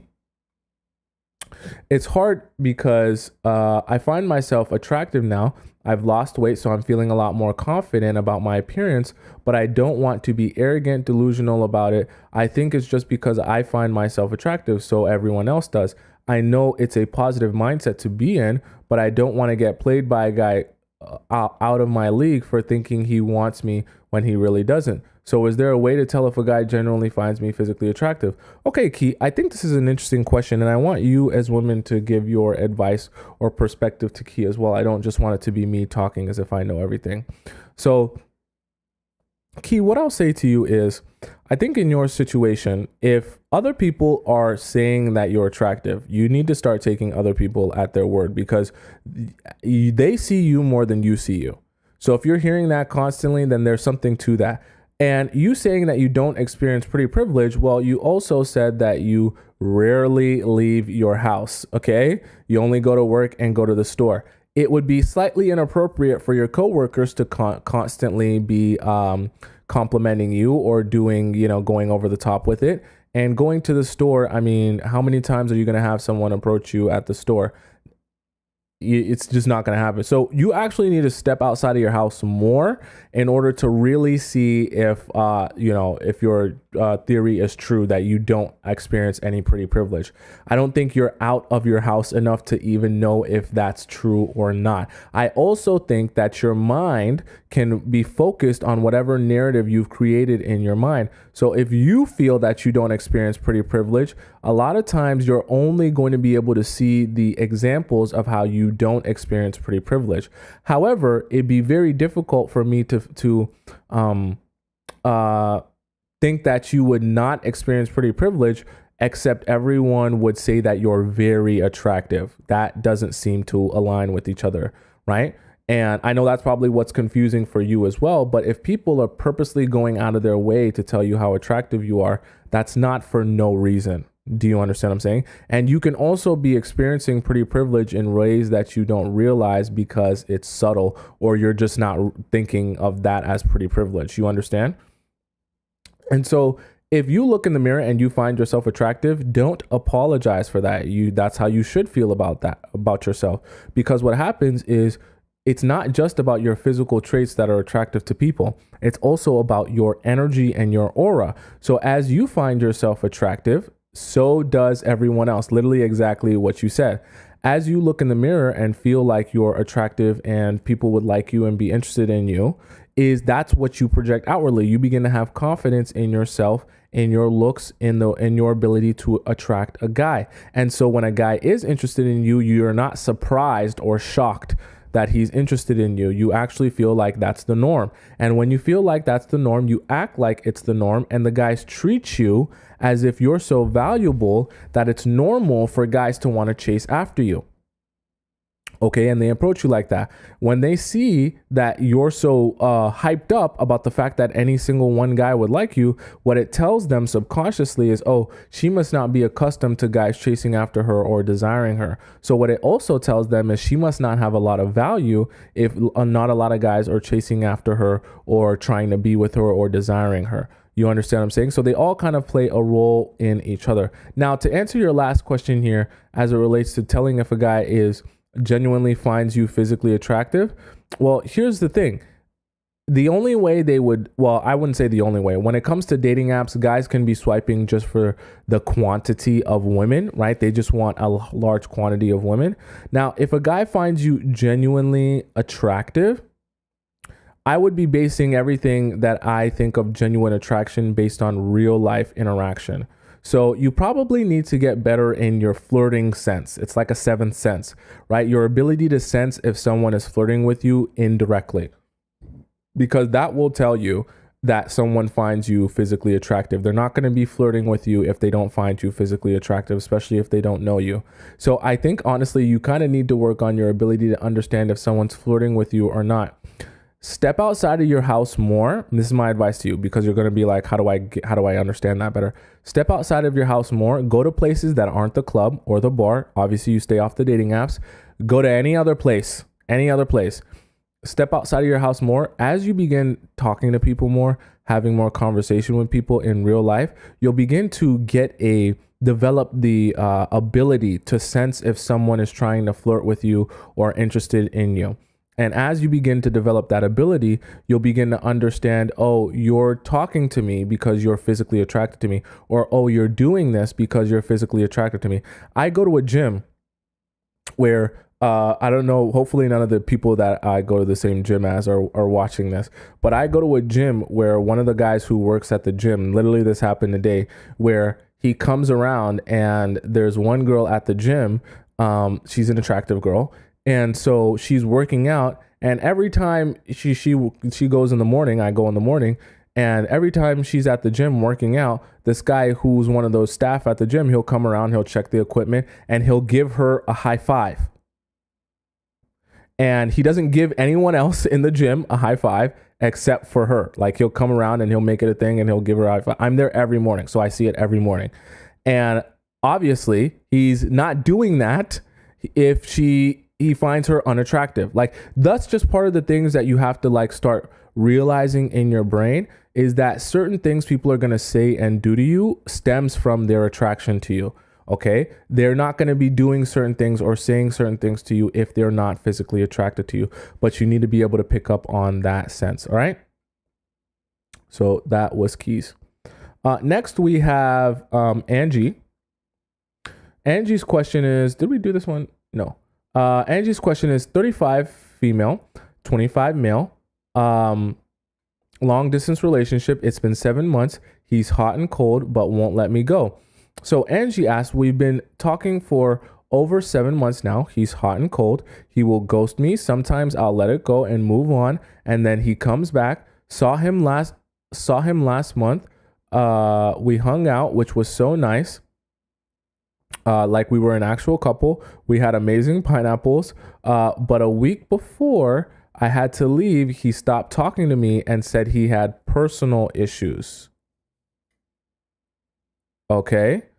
I told myself, this is BS. I let him know it's time to move on and find peace. Let's cut the string and keep us untethered. 5 days later, he told me, no, he won't do it. He wants me in his life. We spoke and connected 2 weeks later. And 2 weeks later, he's silent. Okay. Angie, great question. I hate to tell you this. See, 99.9% of the time, having pineapples is a mistake. There aren't a lot of coincidences in the world. It's not a coincidence that you guys had what you considered was amazing pineapples, and a week before you had to leave, which was presumably after you had pineapples, all of a sudden he had personal issues. Okay. Once he got the pineapples and he satisfied that desire, all of a sudden things popped up and excuses popped up. Now, sure, one time maybe is a coincidence, but it's not a coincidence that after he came back, remember I talked to you, I made a live stream about why men keep you around. Maybe I'll do another one that goes more in depth, because that one I don't think was in depth enough.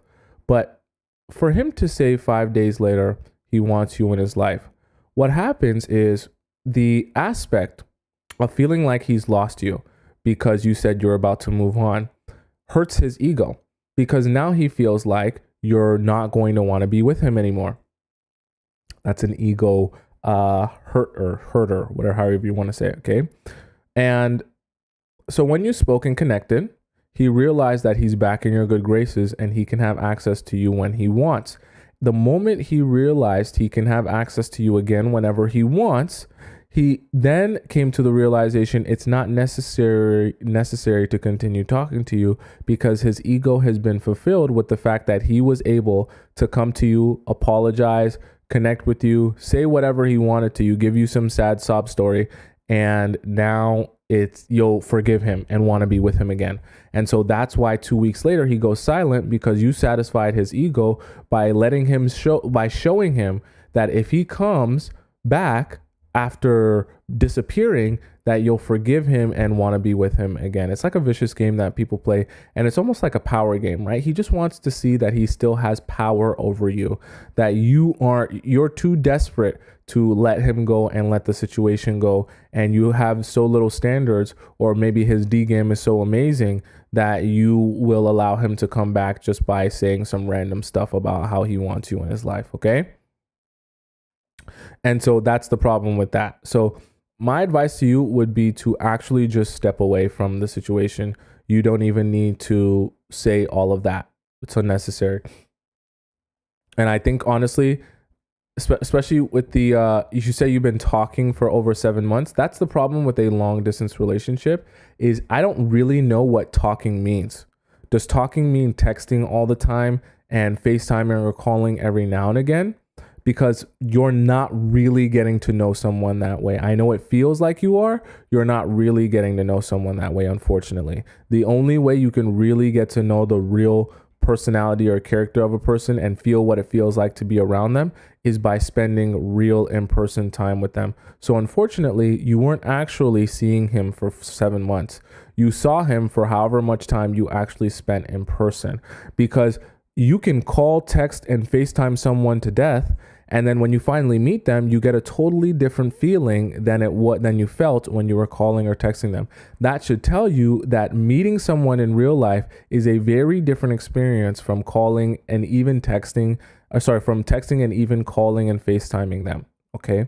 So I think the mistake was thinking that this 7 months of talking that was probably filled with mostly texting and calling and Snapchatting was actually building the relationship, when the building of the relationship happens when you finally meet each other in person. And he showed you that it was really all about the pineapples, unfortunately. Okay. Next we have S's situation got, oh my God, we had so much people answer S's situation. For those of you who didn't get to see S's situation, please join the Discord and you can go into there and see S's situation. They're having amazing conversation about that. Oh, what did I do that? Okay, let's go to Adriana's. So Adriana says, how long should I wait? I met this guy. We saw each other consistently for 10 days, super flirty, and we told each other we like each other, and he said he wants to continue to see me. Okay. He just doesn't know if he will be moving out of state or not. He asked for my number and he said he will call me. It's been 6 days. I haven't heard from him. He was born in the 80s. So I just chopped it up to his idea of dating is slower, different than modern dating. Should I wait for him to call or just move on, or how long should I wait? I mean, what do you mean, how long should you wait? As in, like, if he is the only one with your number and you don't have his number, there is no other option. But also,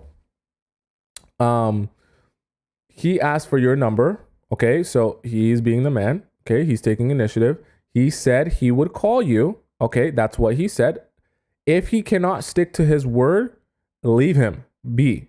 Okay, don't be chasing after him. Why didn't you call me? You said you were going to call me. You said that makes you seem like an anxious, desperate person, that you're sitting around waiting for his answer and your life can't continue if he doesn't answer you. Okay. I know you're obviously asking this question because you're concerned, but what I want you to understand, if you reach out and say, why didn't you call me? It's been 6 days or right? All it does is make you be perceived as a desperate person, that that you're sitting around waiting for his call like a sad girl who has no other men who are chasing after her or trying to sniff her farts. Okay, you want to be like a girl who is highly sought after and tons of men are saying, please, can I call you? Please, can I sniff your fart?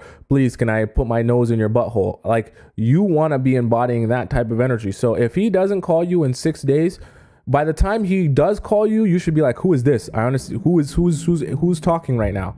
Like, who's calling me right now? Oh, John, we spent 10 days together. Who? There's 80 guys trying to ring down my line. I don't know. I don't remember who you are. Okay. Remind me of your presence. That's the type of energy you need to remind me who you are. I forgot. There's 80,000 guys trying to be with me currently as we speak. There's no way I can remember who you are just by telling me your first name. Tell me what we've been doing. What's our experience together? Okay. That will hurt his ego. Let's say he does call you. That will hurt his ego and put him in his place. That you are not sitting around and waiting for his call as if your life has stopped because he said he was going to call you. That screams desperation. That screams you have nothing else going on in your life. Okay. You want to be embodying someone who has plenty of things going for themselves and going on in their life, that you don't sit around waiting for men to call you. And if he does call you, you've already forgotten who he was by the time he calls you. That's what you want to be embodying, because it scares the men, it gives them anxiety, and it brings them to start chasing after you. Right? So that's my response to you. Right? Oh, is that Adriana in the chat? So basically take multiple people at once. You don't even have to actually be dating other guys, right? If it helps you feel like you're living and embodying what you're saying, sure. But you don't actually have to be dating other guys. You can literally just be like, yeah, I don't remember who you are. Like, right? Because it's all about perception. Remember that, right? Perception is what also what drives value or takes it away. So if his perception is that you don't have enough time to be sitting around and waiting for him to text you back, that is good. Even if it doesn't even necessarily have to mean, oh, I was out on 10,000 dates with a whole bunch of other guys. It can simply mean I was doing other things that I care about. I was painting. I had to go to do this for my sister. I have a bunch of things and friends and places to go and people to meet that aren't just you. So I don't sit around waiting for your call. It doesn't have to mean that you're dating a bunch of different people. Okay.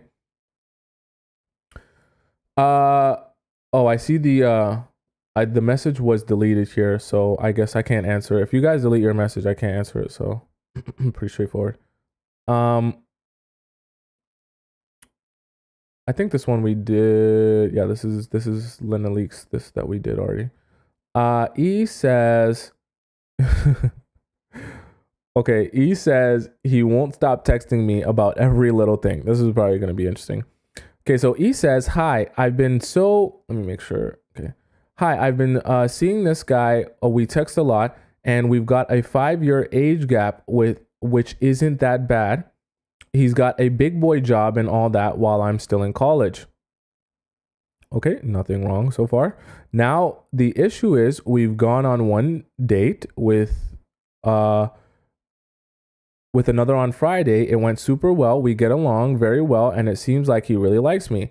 Now, while we don't text a lot, he sees me all the time. Now while we do text a lot, he texts me all the time, just talking about random things that happen in his day. He doesn't stop talking about himself, it seems.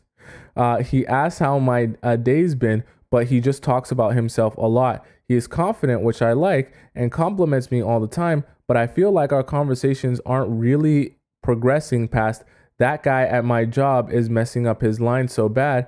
It's so funny. And I'm not interested in being his pen pal before exclusivity. What should I do? Okay, E, great question. My advice to you would be to do exactly what I was kind of describing to you guys today. When it comes to text, show him that you're not going to be available over text. So if you got to text him back in a day, if you got to take, 10, 12 hours to text him back, show him that you're not going to be a text buddy. Don't just tell him that. Show him that. When you do answer him, let him know that you've been busy. You've been working on a lot of stuff. You've had a lot of stuff to do in your days. Your days are packed. Your schedule is packed. And that by the time you are going to get back to him, right, it's going to be difficult because for you, the best version that he will get of you is if he was to be in person with you, right? And then once he acknowledges that, he's like, oh, I agree. I understand, you're busy and this and that. Let him continue to see that you're not going to be a texting buddy pen pal. And then from there, he's going to come to the realization, all right, let's go on this date. Let's go on this whatever. Let's go out to this place. And you can agree because obviously you enjoyed the date. So the last date. So you can agree. And then don't be texting him in the meantime leading up to the date, except for obviously scheduling like, okay, I'm prepared for the date. Let's say the day of or whatever. I'm prepared for the date. We're still on. We're still good for time and all that good stuff. Schedule. Okay. So aside from scheduling, don't be talking to him about random stuff. Now, as it relates to him talking about himself a lot, that's actually good. Okay. I want you to get you guys to understand this. The guys that talk about themselves a lot and you can actually get them in the rhythm of talking about themselves a lot, that's good. Remember, E specifically, and for the rest of you, you don't actually have to give anything to this man. All right. Like he's dating you, he's courting you, he's taking you out. That's great. You don't actually have to give him anything in return. So if he's going to talk your ear off and talk about himself, use that as the time where you can learn the most about him and ask the most questions and decide, is this someone I even want to be in a relationship with? Because the more you can get him talking about himself, not just his job, but his past, his relationships, what he's been through, what he expects, what he wants, what his plans are with you, that's all good because now you're getting him to lay all of his cards on the table and you get to sit back and say, okay, I don't even have to show my hand. I know what I want. I know what I'm expecting. Now that I have all of this information from you talking my ear off, I can make a decision on whether or not you're even someone I want to be building a relationship with and giving squirrel to. And if you decide that he's not the type of person that you want to be giving yourself to, well, then you can walk away scot-free knowing that you made a decision based on having all of this information.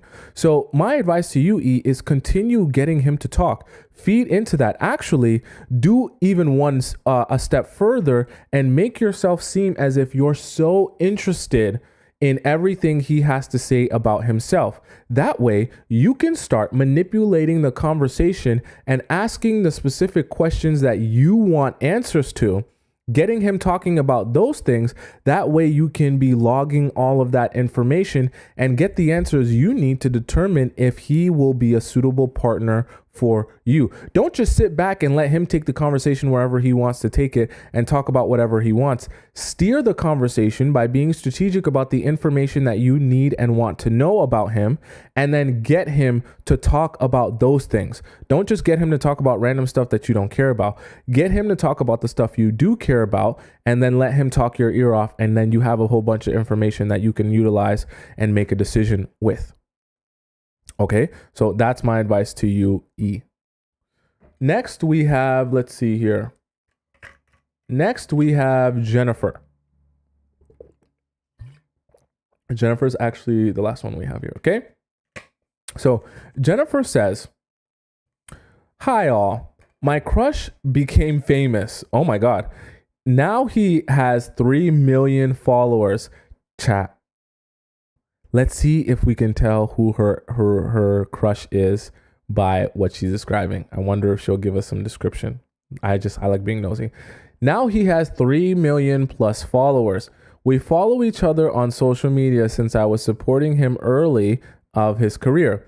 I went to one of his shows. Oh, so that means he's probably a musician. And texted him that I want his poster. We talked via text and a bit. He asked if I live, but then he asked if I live in this town where the show was that night. Oh, so it's literally just your crush. So how long have you been talking to him before that?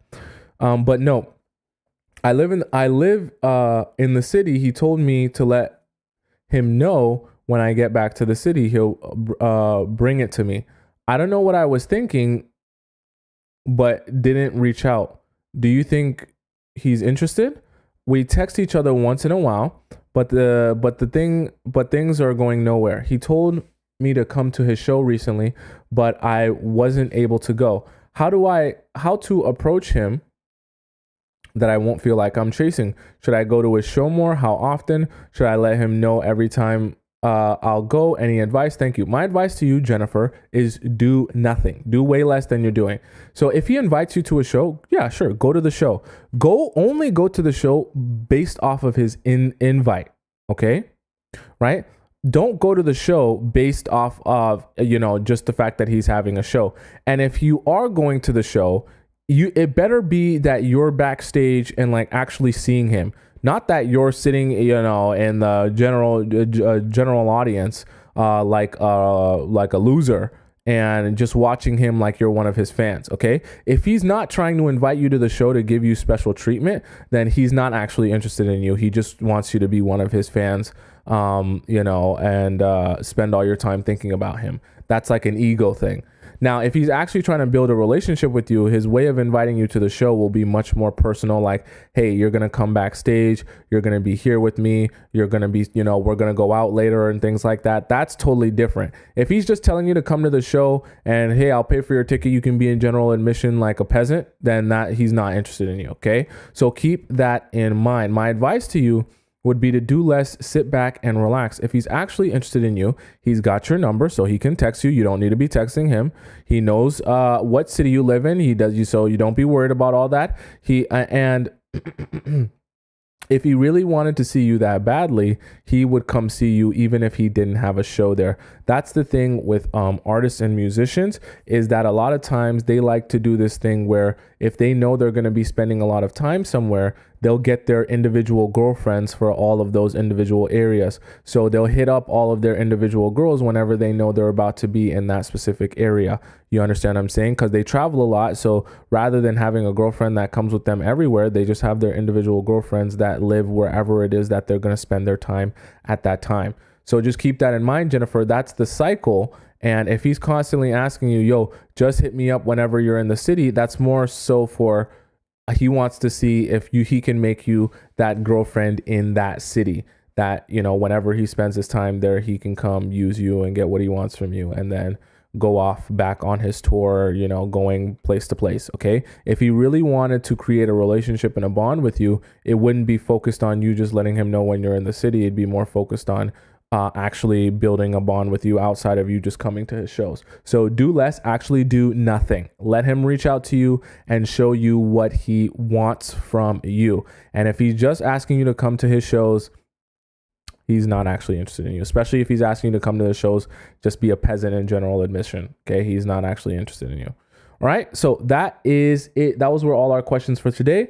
So if you have any, I don't even say personal question. All your personal questions go on Discord. If you have a personal question for the Discord, please make sure if you're on TikTok, you go to my TikTok bio, ask your question. If you're on YouTube, you go down into the description.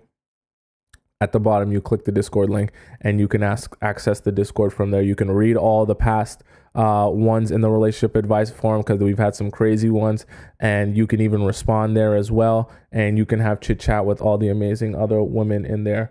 By the way, if you guys ever want to, you know, do a voice chat version, there's also a voice chat version there. Let me know in the Discord if you guys would be interested in coming on the show and telling your story or giving an experience via voice chat, because we can also do that as well on the show. Okay.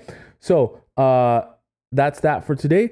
On YouTube, if you guys are on TikTok and you're watching me and you want to know how to access this live stream and rewatch it in its entirety because you love it so much, you're like, this show is so amazing. This is the best experience I've ever had in my life. Where can I find this? Where can I see this? Where can I enjoy this? Go on YouTube and you can find this entire show in its entirety in the live section of my YouTube, and you can rewatch it. Right? You can rewatch it in its entirety and its awesomeness there as well. All right. So that is the show for today. I will see all of you amazing, beautiful, awesome, lovely people tomorrow at 4 p.m. Eastern time. 4 p.m. Eastern time. So whatever time that is in your time zone is when I will see you again tomorrow. So make sure if you want to come and catch me live that you get me at 4 p.m. Eastern time. All right. So enjoy the rest of your beautiful Wednesday or Thursday if you are on the other side of the world. And I will see you tomorrow at exactly 4 p.m. Eastern time. All right. Until then, bye for now. I love you so much. I can't wait to see you again tomorrow where we have more discussion.